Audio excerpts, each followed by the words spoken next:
What up? It's D&D in the building. Purdue power. No ceiling.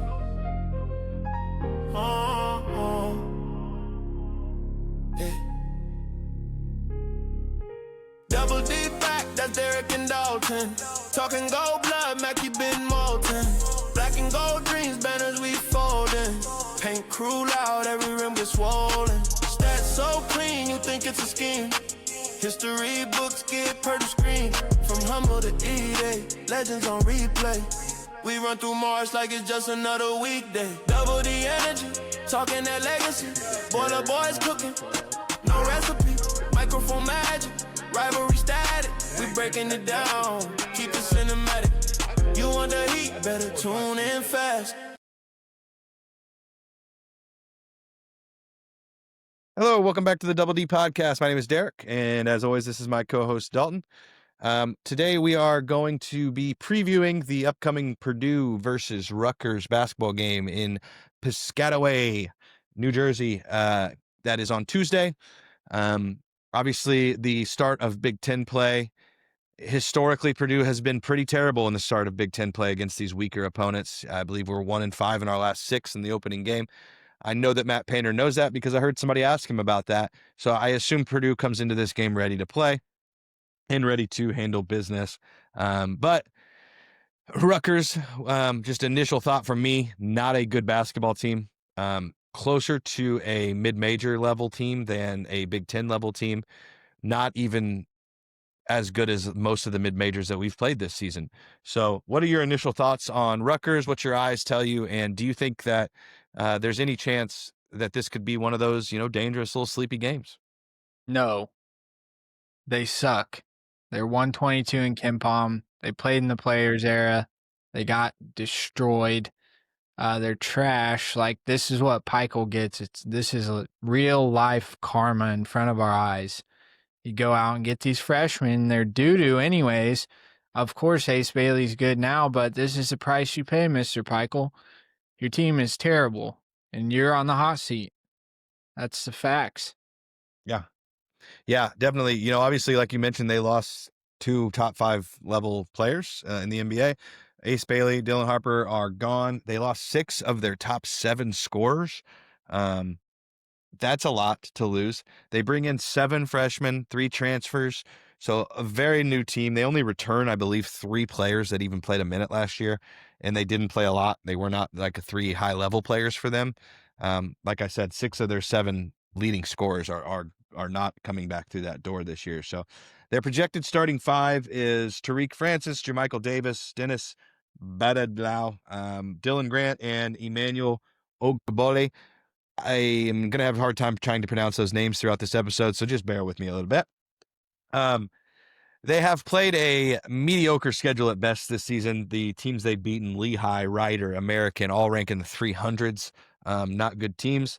They did manage to lose to Central Connecticut, ranked 238th.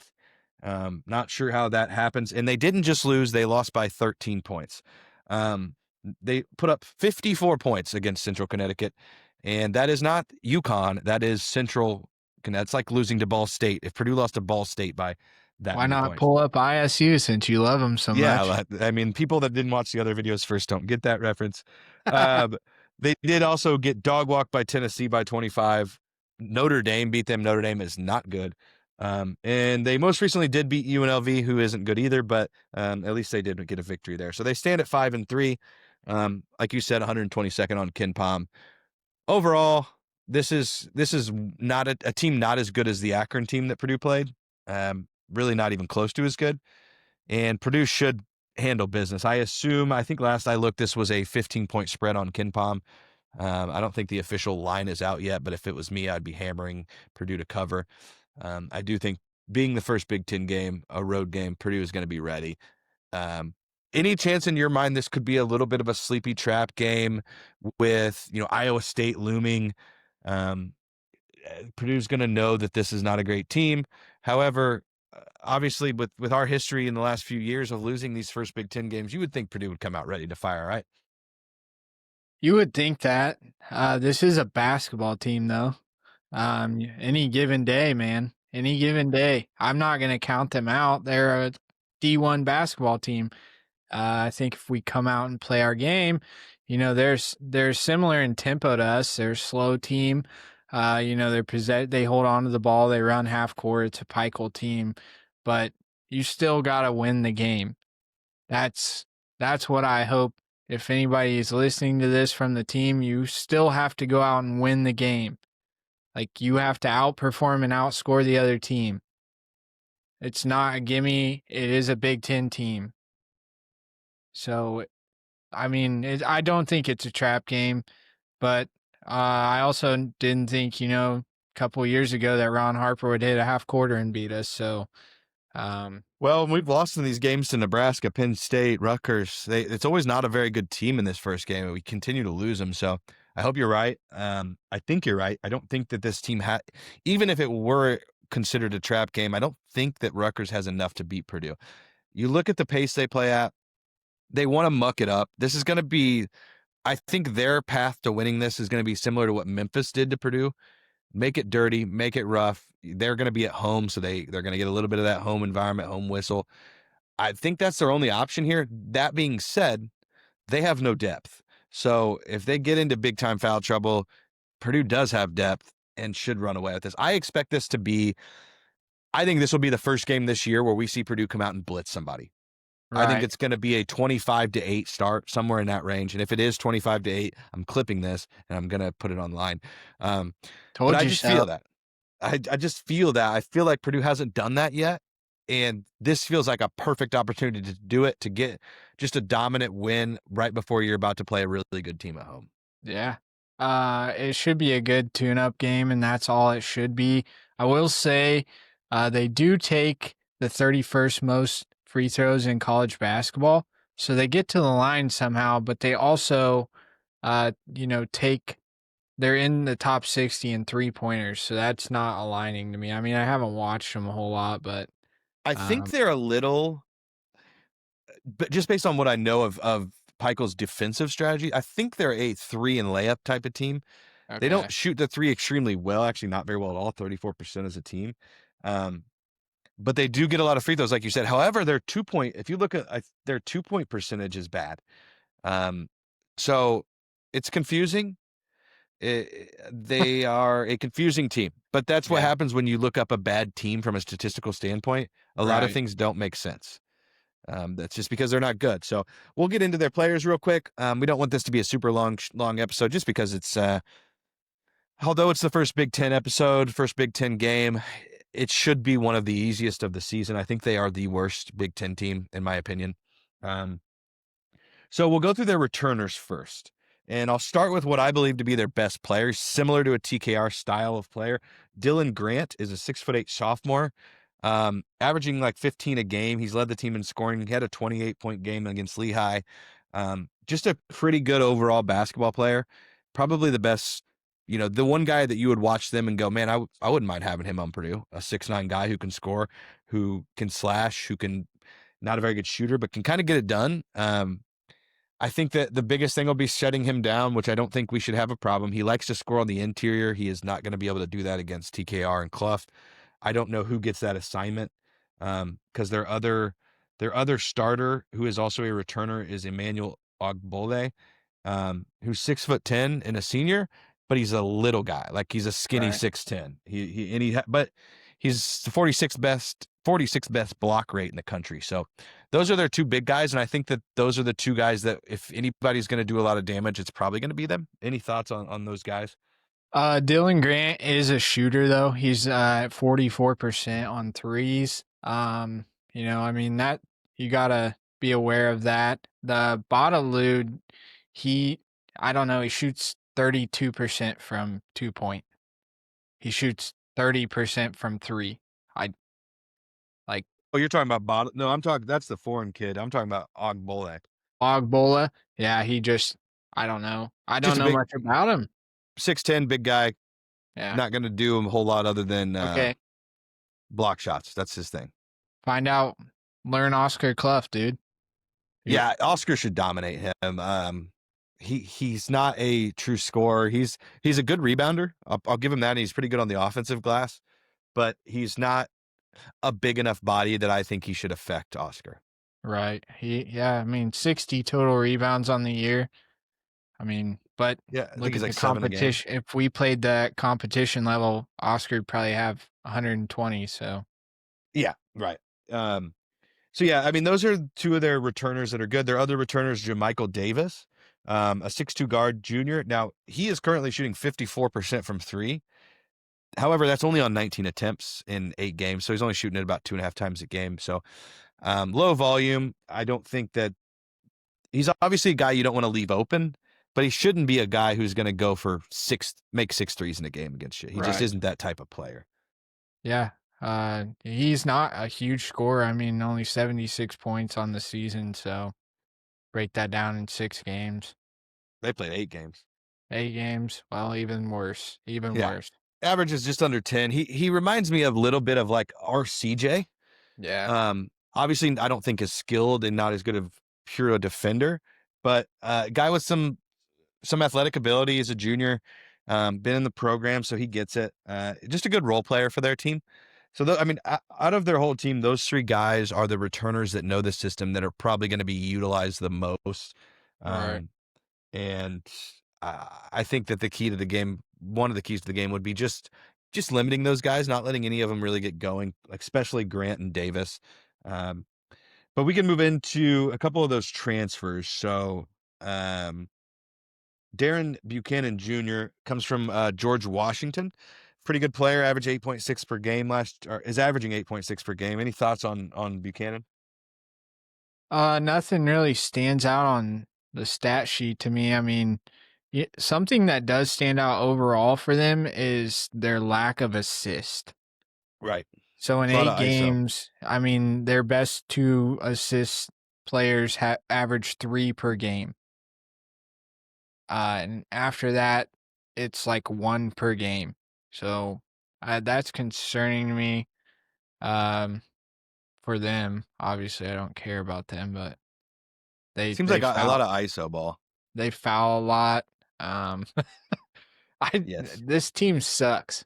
Like I'll Yeah, just I mean, you look at them like they're just not good. I mean, they do have one guy. The last guy I really wanted to hit on was Tariq Francis, came from yeah, NJIT, whatever that is. okay, Averages 13 a game. He's a shooter and creator. He's probably their best playmaker from an offensive standpoint. Doesn't play like a crazy brand of basketball, but he's just efficient and shoots it. He just can score from all levels. right, And I think he'll probably get like the CJ, matchup. From a guard standpoint, he's probably their best perimeter scorer.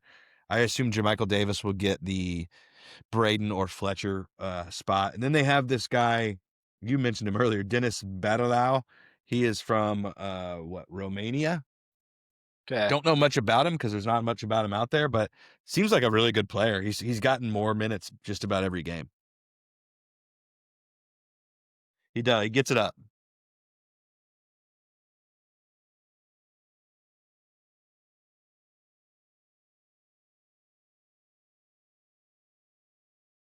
Yeah, he's like 25 for 26 or something.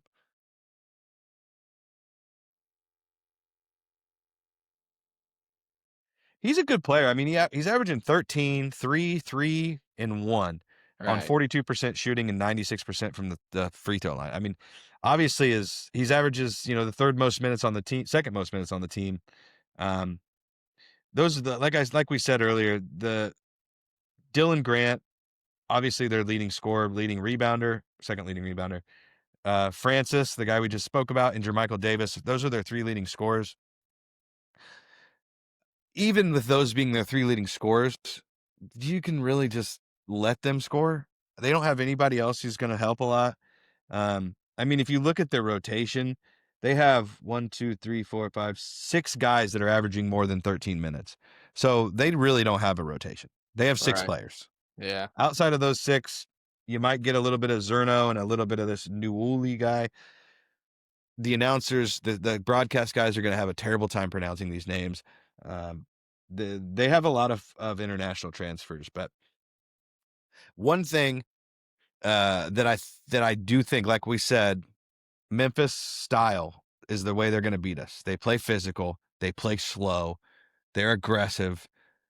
That's their only chance. So Yeah. it's like if you ever have played AAU or pickup basketball and you're going up against a team that has a bunch of guys like 6'4", and your team's all a bunch of 5'10" to 6-footers. You go, all right, boys, we have one way to win. We bang threes and we bang knees. That's it. We just got to go after them, and we got to be aggressive, and we got to try to make a bunch of shots, and that's what they're going to do. I don't think they have enough to ward off Purdue in the least, however. Nope. I think it should be a pretty straightforward game as far as game plan goes. They are probably the most similar to Oakland that we played. I know we didn't have a great game against Oakland, but we still won by 10. I mean, I would expect, like you said, probably a 15, 20-point win in this game. And anything less is a letdown. We're a 91% Ken Palm favorite to win this game. There's not a whole lot to say, man. Yeah, I'll go through just a couple of my overarching keys to the game, and then we can kind of get some prediction stuff out of the way and get out of here. This doesn't need to be a long preview. I think defensively, and pop in at any time if you want, to slow them down, it's mostly just deny and double that Grant guy, which Purdue does already. We deny post entry, we double post. I think that's what we're going to do, even though he's like kind of like our TKR of last year, even though he's not the true center, he is the center of their offense. Yeah. And who they're going to work it around. So that falls right into line with what we do anyway. So I'm not really concerned. You have to have some discipline on rebounding. They are pretty good offensive rebounding team for what they are. For a bad team, they're decent at offensive rebounding. Purdue's shown a really good knack recently of rebounding, so hopefully that won't be a big issue. And then really you just have to like force their guards, Francis and Buchanan, to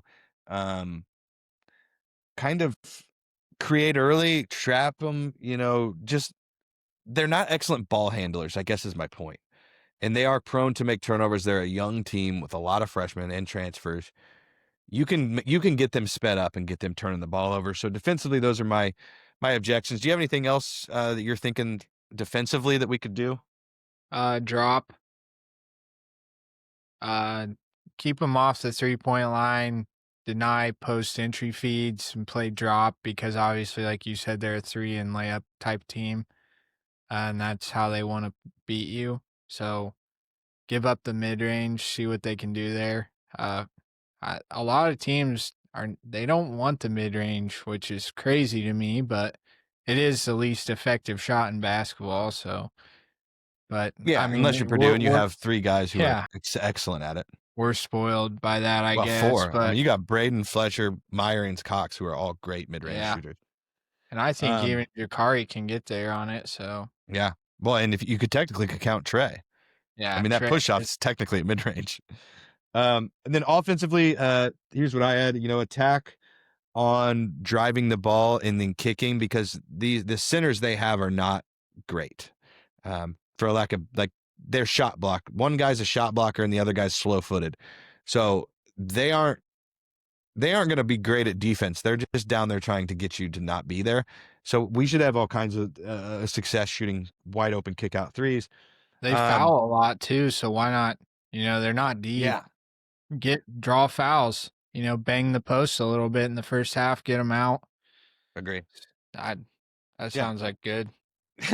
Yeah, use the pick and roll. I think you're going to see a lot of it from Purdue in this game because their bigs are rim protecting bigs. So you want to get them away from that basket. So doing pick and roll should be very, very easily accomplished. And then you're going to want to isolate guys like Buchanan and Grant. They're small. So Purdue has it huge at the guard spot, but even guys like Cox and Meyer and some of those guys are TKR on switches, should be able to abuse those guys. They're not big bodies. And then, you want to really run your stuff correctly. They have a lot of freshmen. They're going to be bad in rotations. They're going to be bad defensively.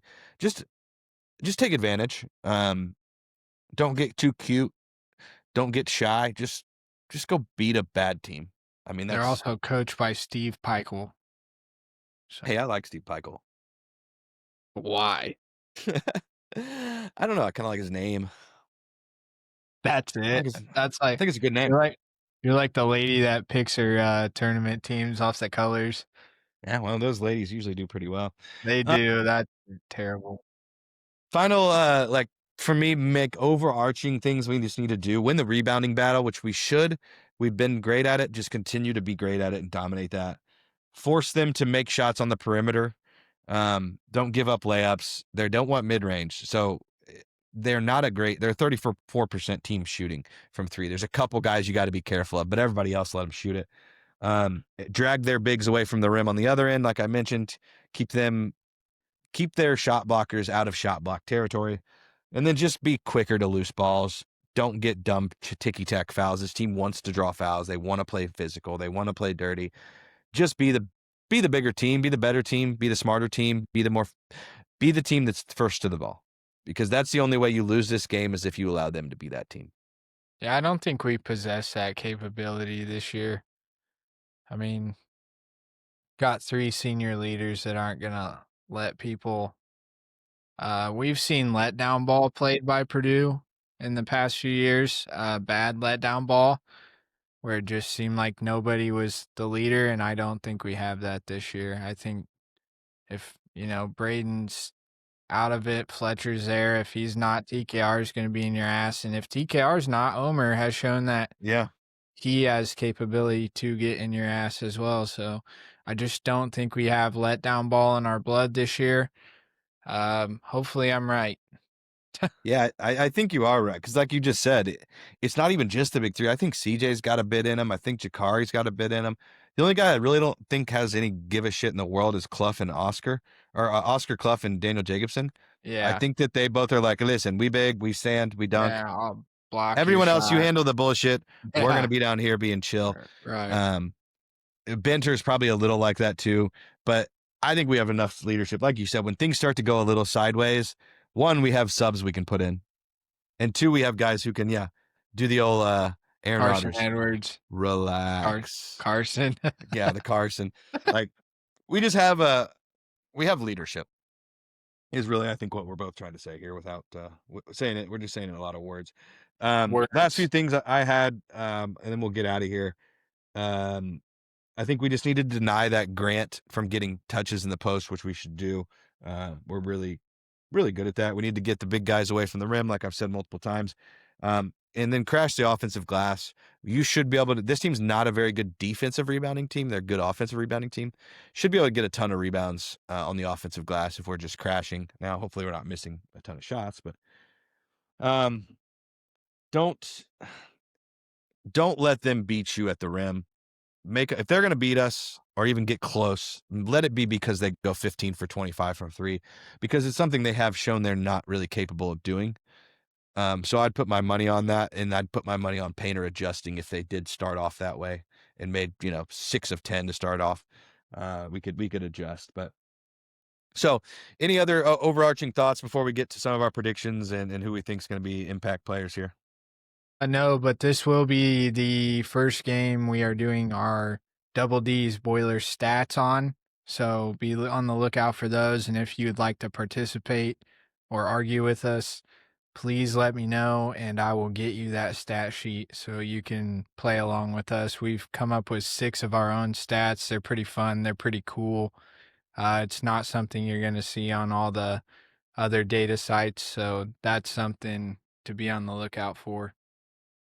Yeah, they're stats that are not tracked, but people always ask, a lot of them. And they're also stats that maybe aren't even trackable. We'll find out as we try, Right.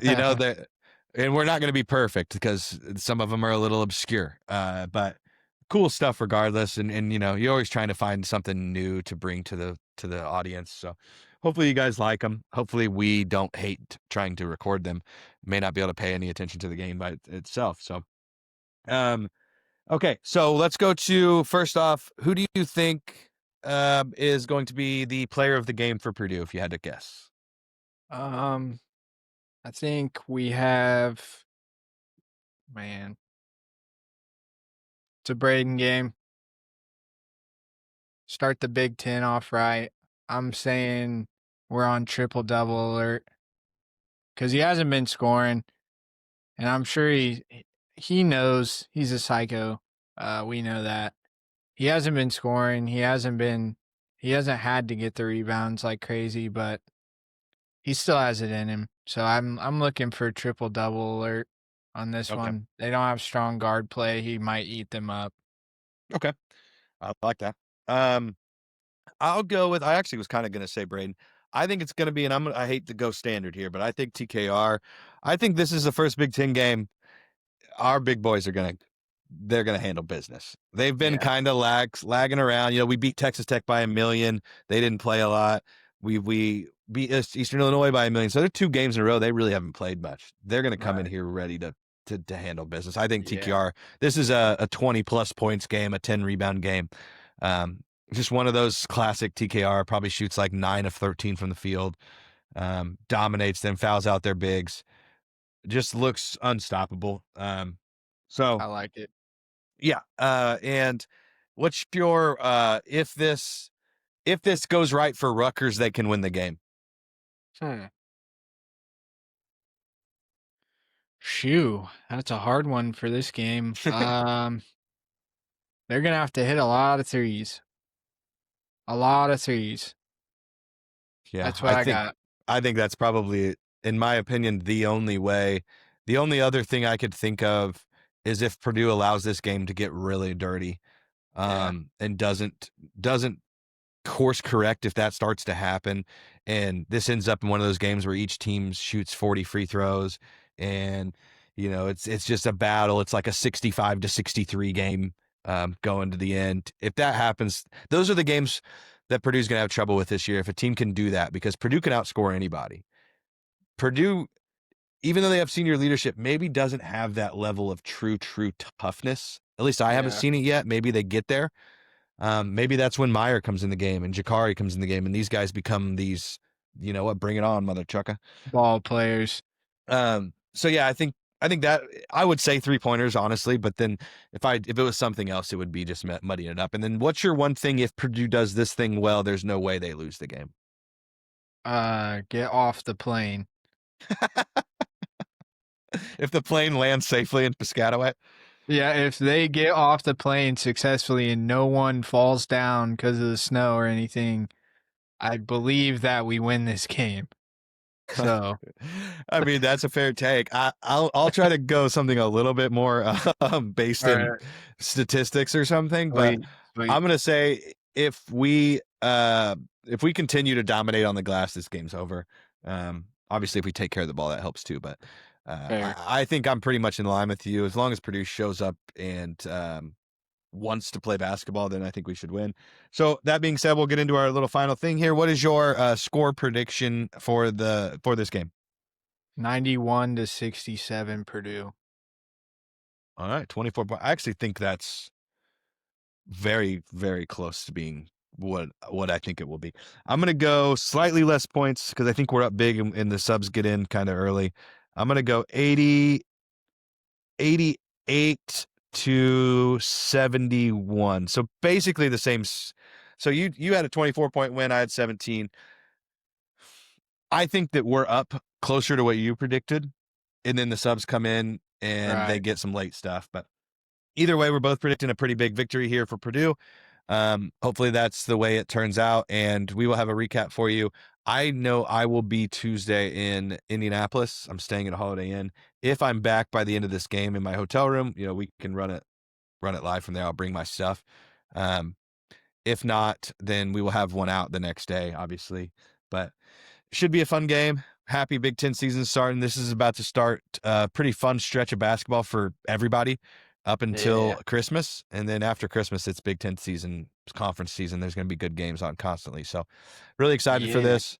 And again, if you haven't already, hit that like and subscribe button. We're trying to put out videos as often as we can, but also do it with, a little bit of continuity to what's actually happening. If you haven't, we did do a State of College Basketball podcast the other day. It was a marathon. Go check that out if you have an extra 2 hours or you need something to just put in the background while you're cleaning. It Almost was pissed me pants. yeah, it was for a you lot guys. of talk. It was a lot of fun though. And we'll have some stuff coming out in the future too. So thank you everybody who's watched, and hopefully we handle some business on Tuesday. Boiler up. Peace out. Later.